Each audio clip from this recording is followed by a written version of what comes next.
नमस्ते friends. तर मी ऋषिकेशला योग शिकायला गेले आणि सुरुवातीला वाटलं योग म्हणजे काय, आसनं आणि शरीर लवचिक करणे एवढंच. पण काही दिवसातच मला समजलं की योग म्हणजे स्वतःकडे बघण्याचा खरा आरसा आहे.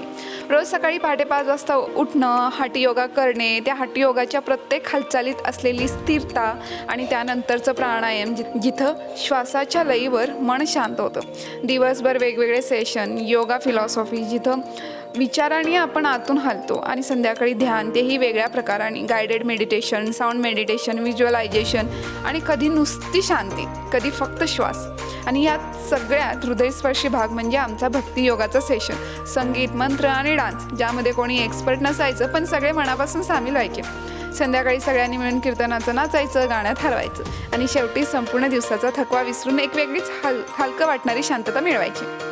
सात्विक जेवण, अगदी साधं पण मनाला समाधान देणारं, शारीरिक, पौष्टिक आणि आत्म्यासाठी शुद्ध. आणि हे सगळे एकत्रित केल्यावर कळलं, योग म्हणजे फक्त शरीर शुद्ध करणं नाही, तर योग म्हणजे मनाला स्पष्ट करणं आणि आत्म्याशी संपर्क साधणं. तर तसंच आपण देखील आपल्या आयुष्यामध्ये योगाला खूप महत्त्वाचं स्थान दिलं पाहिजे. आणि आपण नवीन व्हिडिओमध्ये भेटूया. तोपर्यंत जय हिंद.